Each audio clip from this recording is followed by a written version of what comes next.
Friends, welcome to Crack Neat Biology.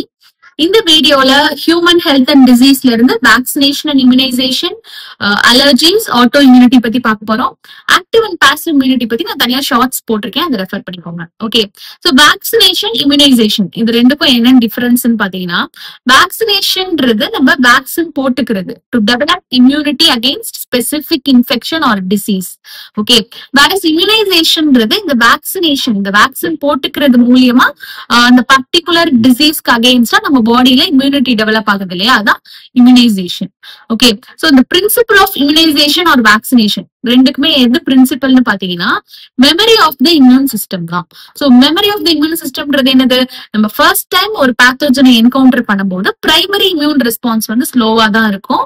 Whereas அதே பேத்தோஜனை சப்சிக்வெண்டா நம்ம வந்து என்கவுண்டர் பண்ணும்போது நம்ம செகண்டரி இம்யூன் ரெஸ்பான்ஸ் வந்து ரொம்ப குவிக்கா இருக்கும். This is because of the memory of the immune system. So first time encounter பண்ணும்போது நம்ம பாடியில, நம்ம இம்யூன் சிஸ்டம்ல memory T cells, B cells இதெல்லாம் ஃபார்ம் ஆயிடுச்சு. சோ அதனாலதான் செகண்ட் டைம் சேம் பேத்தோஜனை என்கவுண்டர் பண்ணும்போது நம்ம இம்யூன் சிஸ்டமோட ரெஸ்பான்ஸ் ரொம்ப குவிக்கா இருக்கு. சோ இதை பேஸ் பண்ணதுதான், இந்த ப்ராப்பர்ட்டியை வந்து பேஸ் பண்ணதுதான் வந்து immunisation and vaccination. Okay, so வேக்சினேஷன்ல பேத்தோஜனோட ஆன்டிஜெனிக் ப்ரிப்பரேஷன் இல்ல வீக்கெண்ட் ஆர் இன்ஆக்டிவேட்டட் பேத்தோஜனை வந்து பாடியில இன்ட்ரடியூஸ் பண்ணுவாங்க. சோ இதுதான் vaccines. Okay, so some common types of vaccines, இது உங்களுக்கு புக்ல கொடுக்கல, பட் ஃபார் யோர் இன்ஃபர்மேஷன் கொடுத்திருக்கேன். லைவ் அட்டனுவேட்டட் வேக்சின்ஸ் தான் வீக்கெண்ட் ஃபார்ம் ஆஃப் பேத்தோஜனை வேக்சினா யூஸ் பண்றது. சோ இதுக்கு example measles, mumps and rubella vaccine. Inactivated வேக்சின்ஸ்ன்றது கில்டு பேத்தோஜனை வேக்சினா கொடுக்கறது. இதுக்கு example polio vaccine.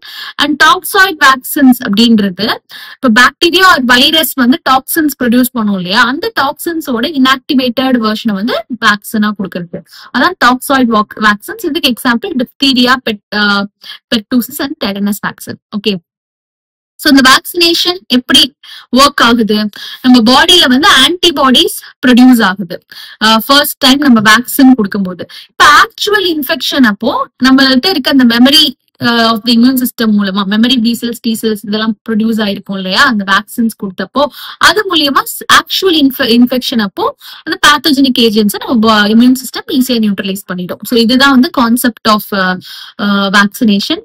So vaccines also generate memory B cells and T cells that recognize the pathogen quickly on subsequent exposure and overwhelm the invaders with a massive production of antibodies. So same அந்த pathogen வந்து நம்ம பாடி encounter பண்ணும்போது நிறைய antibodies produce பண்ணி highly இன்டென்சிஃபைடா quick response பண்ணி அந்த dangerous பேத்தோஜனை வந்து destroy பண்ணிடும். மோஸ்ட்லி ரொம்ப டேஞ்சரஸ் பேத்தோஜனுக்கு தான் வேக்சினேஷன் கொடுப்போம். ஓகே, சோ பாசிவ் இம்யூனைசேஷன்ன்றது என்னன்னா, இப்ப வந்து ஒரு பர்சன் வந்து வேக்சின் எடுத்துக்கல, பட் அவங்க வந்து ஒரு டெட்லி மைக்ரோப் லைக் டெட்டனஸ்ன்றது என்னது, இட்ஸ் பாக்டீரியல் இன்ஃபெக்ஷன்.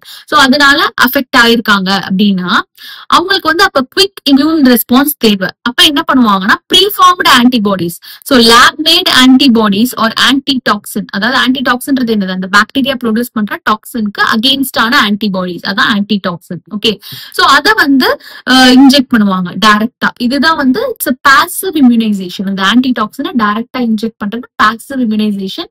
அதே மாதிரி in case of snake bites, பாம்பு கடிச்சிருக்கப்ப என்ன பண்ணுவாங்கன்னா அந்த பாம்பு விஷம் ஸ்னேக் வெனம்க்கு அகெயின்ஸ்டா உள்ள ஆன்டிடாக்சின் ப்ரீஃபார்ம்டு ஆன்டிபாடிஸை கொடுப்பாங்க. ஸோ இதெல்லாம் பாத்தீங்கன்னா it's example for passive immunisation.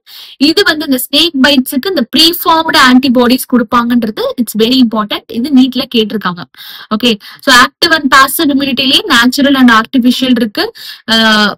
Natural active இம்யூனிட்டின்றது என்னது, இன்ஃபெக்ஷன் மூலமா நம்ம பாடியில டெவலப் ஆகுற இம்யூனிட்டி. வேறஸ் ஆர்டிபிஷியல் ஆக்டிவ் இம்யூனிட்டின்றது வேக்சினேஷன் கொடுத்து நம்ம பாடியில அது மூலியமா டெவலப் ஆகுற immunity, artificial active immunity. Versus natural passive immunity, passive இம்யூனிட்டின்றது என்னது, preformed antibodies. So readymade antibodies கொடுத்து அது மூலியமா நமக்கு டெவலப் ஆகுற immunity passive immunity. Natural passive இம்யூனிட்டின்றது ஃப்ரம் மதர் டு இன்ஃபென்ட், அந்த மில்க் மூலமா, மதர்ஸ் மில்க்ல வந்து இனிஷியல் டேஸ் ஆஃப் லாக்டேஷன் அப்போ abundant amount of IgA antibody இருக்கும். அந்த yellowish fluid கொலஸ்ட்ரம் செக்ரீட் ஆகும் இனிஷியல் டேஸ் ஆஃப் லாக்டேஷன். அந்த ஃபர்ஸ்ட் ஃபியூ டேஸ்ல, பேபி பிறந்து ஃபர்ஸ்ட் ஃபியூ டேஸ்ல அந்த கொலஸ்ட்ரம்ன்ற yellowish fluid செக்ரீட் ஆகும். அதுல வந்து இந்த இம்யூனோகுளோபுலின் A வந்து அபண்டன்ட் குவான்டிட்டி இருக்கும். இது வந்து ரொம்ப இம்பார்ட்டன்ட். நீட் ஆஸ்பெக்ட்ல இதை ரெப்படேட்டிவா கேட்டிருக்காங்க. ஓகே, சோ இந்த IgA ஆன்டிபாடிஸ் மதர்ஸ் மில்க்ல இருந்து இன்ஃபென்ட்டுக்கு போகுது. எக்ஸ்டர்னல் சோர்ஸ் மூலமா இன்ஃபென்ட்டுக்கு போறதுனால இது வந்து passive immunity, natural passive immunity. வேற ஆர்டிபிஷியல் பாசிவ் இம்யூனிட்டின்றது நம்ம பார்த்தோம் இல்லையா, அந்த ஆன்டிடாக்சின்ஸ் இதெல்லாம் வந்து டைரக்டா இம்யூனைசேஷன், நம்ம டைரக்டா இன்ஜெக்ட் பண்றது, அது வந்து artificial passive immunity. Monoclonal antibodies, antitoxins இதெல்லாம். Okay, then recombinant DNA technology in the production of vaccines. So rDNA technology இப்ப vaccine production use பண்றாங்க. So இதுல antigenic polypeptides, அதாவது antigenic proteins of pathogens வந்து rDNA டெக்னாலஜி மூலமா produce பண்ணுவாங்க. Okay, so இது எப்படி பண்ணுவாங்கன்றது உங்களுக்கு தெரிஞ்சுக்கணும்ன்றதுக்காக கொடுத்திருக்கேன். இப்ப அந்த டிசீஸ் காசிங் புரோட்டீன், அந்த ஆன்டிஜனை வந்து அந்த டிசீஸ் காசிங் புரோட்டீன் அந்த ஜீனை வந்து ஐசோலேட் பண்ணிடுவாங்க அந்த பேத்தோஜன்ல இருந்து. சோ இந்த ஜீனை வந்து சூட்டபிள் வெக்டார்ல இன்சர்ட் பண்ணுவாங்க. வெக்டார்ன்றது பிளாஸ்மிட், ஜெனரலி பிளாஸ்மிட் டிஎன்ஏவை வெக்டாரா யூஸ் பண்ணுவாங்க. ஓகே, பாக்டீரியல் பிளாஸ்மிட் டிஎன்ஏவை. இந்த வெக்டாரை வந்து இப்ப ஹோஸ்ட் செல்ல இன்ட்ரோடியூஸ் பண்ணிடுவாங்க. நம்ம ஜீன் ஆஃப் இன்ட்ரெஸ்ட் இருக்கிற அந்த வெக்டாரை ஹோஸ்ட் செல்ல இன்ட்ரோடியூஸ் பண்ணிடுவாங்க. சோ இந்த கேஸ்ல ஈஸ்ட் செல் யூஸ் பண்ணிருக்காங்க. சோ இது வந்து ஆன்டிஜனை லார்ஜ் அமௌண்ட்ஸ்ல ப்ரொடியூஸ் பண்ணிடும். இப்ப இந்த ஆன்டிஜனை வந்து பியூரிஃபை பண்ணி இத வேக்சினா ஹியூமனுக்கு கொடுப்பாங்க. ஓகே, சோ இப்படி ஃபார்ம் ஆனதான் இந்த ஹெப்படைட்டிஸ் பி வேக்சின் ஈஸ்ட்ல இருந்து ப்ரொடியூஸ் பண்ணிருக்காங்க. ஓகே, சோ இந்த rDNA technology is used to produce antigenic polypeptides, that is antigenic proteins of pathogens. These proteins, that is polypeptides, are created in bacteria or yeast, and in the method மூலமா large scale production of vaccines நம்ம தயாரிக்க முடியும். இதுவும் ரொம்ப important. large scale production of vaccines எந்த technology மூலமா பண்ணலாம்? rDNA technology. So hepatitis B vaccine produced from yeast, இந்த rDNA டெக்னாலஜி மூலமா வேக்சின் ப்ரொடியூஸ் பண்ணதுக்கு எக்ஸாம்பிள்.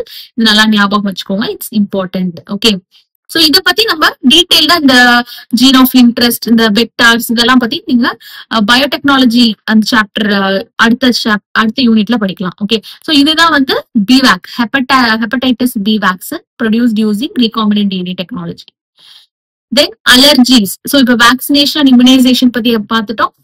அலர்ஜிஸ் பத்தி பார்க்க போறோம். சோ அலர்ஜின்றது என்னது? the exaggerated response of the immune system. அதாவது நம்ம இம்யூன் சிஸ்டம் வந்து ரொம்ப ஓவர் ரியாக்ட் பண்றது தான் இட்ஸ் தி எக்ஸாஜரேட்டட் ரெஸ்பான்ஸ் கொடுத்திருக்காங்க to certain antigens present in the environment.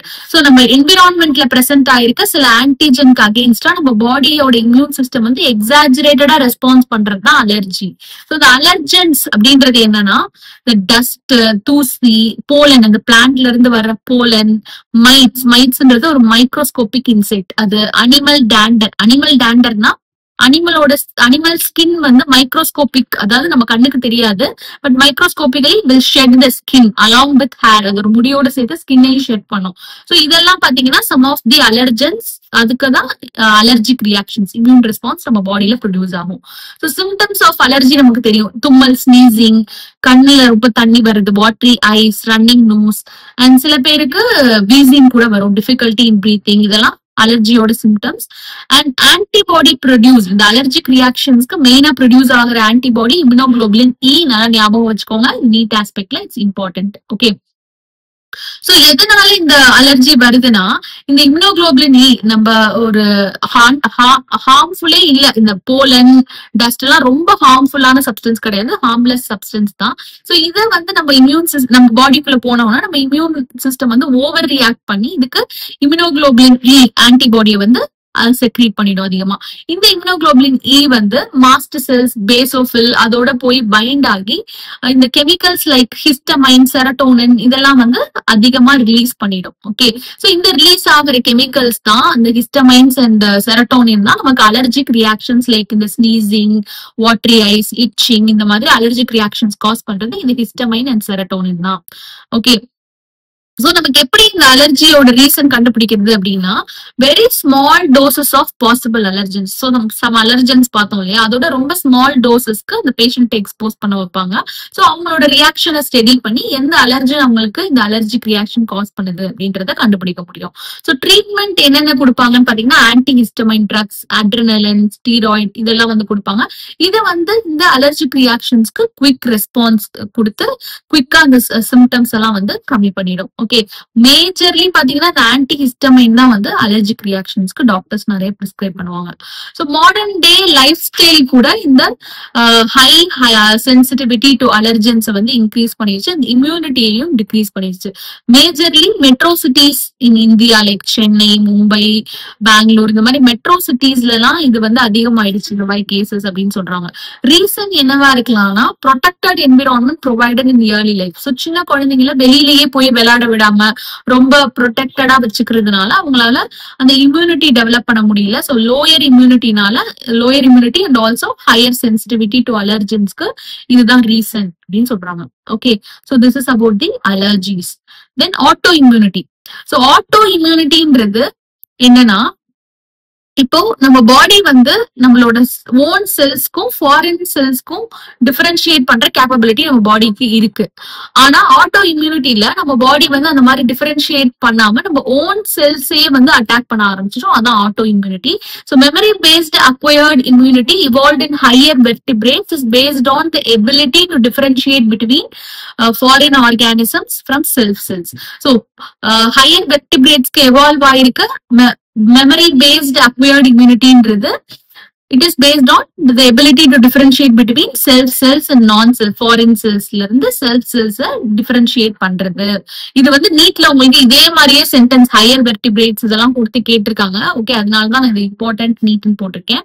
So auto இம்யூனிட்டின்றது என்ன கண்டிஷன், இந்த ரெகக்னிஷன் சிஸ்டம் வந்து ஃபெயில் ஆயிடும். அதுதான் ஸோ நம்ம ஓன் செல்ஸ் வந்து ஃபாரின் செல்ஃப் செல்ஸ் அப்படின்றது இல்லாம ஃபாரின் கன்சிடர் பண்ணி நம்ம ஓன் இம்யூன் செல்ஸே நம்ம செல்ஃப் செல்ஸ் அட்டாக் பண்ண ஆரம்பிச்சிடும். So leading to the damage of body tissues and organs. So normally நம்ம immune system can differentiate between self that is own body cells and non self அதாவது foreign invaders like bacteria and virus அதாவது differentiate பண்ண முடியும். ஆனா autoimmune disease கண்டிஷன்ல இந்த recognition system வந்து it will fail. Okay, so இது எதனால இருக்கலாம்னா ஜெனட்டிக் ஃபேக்டர்ஸ்னால இருக்கலாம், இல்ல ஏதாவது ஒரு இன்ஃபெக்ஷன்னால அப்நார்மல் இம்யூன் ரெஸ்பான்ஸ்னால இந்த மாதிரி நடக்கலாம். நம்ம ஓன் செல்ஸ் அட்டாக் பண்ணலாம் நம்ம இம்யூன் செல்ஸ், இல்லனா அன்னோன் ரீசன்ஸ்னால கூட இருக்கலாம். நிறைய கேசஸ்ல அன்னோன் ரீசன்ஸ் தான் ஆட்டோ இம்யூன் டிசீசஸ்க்கு சொல்றாங்க. அண்ட் அதனால என்ன பாடி வந்து செல்ஃப் செல்ஸ் அட்டாக் பண்ணி நம்ம பாடிக்கு டேமேஜ் காஸ் பண்ணும். இதுதான் autoimmunity. And rheumatoid arthritis இது வந்து it's example for autoimmune disease which affects many people in our society. இது ரொம்ப இம்பார்ட்டன்ட் நீட் ஆஸ்பெக்ட்ல. ஓகே, ருமட்டாய்டு ஆர்த்ரைட்டிஸ்ல என்ன ஆகும்னா இந்த ஜாயின்ஸ் எல்லாம் பாத்தீங்கன்னா இதான் நார்மலி இப்படி இருக்கணும். ஆனா ருமட்டாய்டு ஆர்த்ரைட்டிஸ்ல நம்ம இம்யூன் செல்ஸ் இந்த ஜாயின்ஸ் எல்லாம் போய் அட்டாக் பண்றதுனால இன்ஃபிளமேஷன்ஸ் காஸ் ஆயிடும். இன்ஃபிளமேஷன் காஸ் ஆகுறதுனால ரொம்ப பெயின்ஃபுல்லா இருக்கும், ரொம்ப ஸ்டிஃப்னஸ் காஸ் ஆயிடும், ரொம்ப ஸ்டிஃப் ஆயிடும், ஜாயின்ஸ் எல்லாம் வலிக்கவே முடியாது, ரொம்ப ஸ்டிஃப் ஆயிடும். இதான் rheumatoid arthritis. Okay, and these are some of the other autoimmune diseases. So உங்களுக்கு rheumatoid arthritis தான் நீட் ஆஸ்பெக்ட்ல இம்பார்ட்டன்ட். உங்களுக்கு புக்ல கொடுத்திருக்கிறது அதுதான். So these are some questions for you. Answer வந்து நீங்க கமெண்ட்ல சொல்றதுனா சொல்லலாம். And this is about the vaccination and immunization, allergies and autoimmunity. இந்த வீடியோ உங்களுக்கு யூஸ்ஃபுல்லா இருந்தா kindly subscribe my channel. And next வீடியோல immune system in the body பத்தி பார்க்கலாம். Thank you.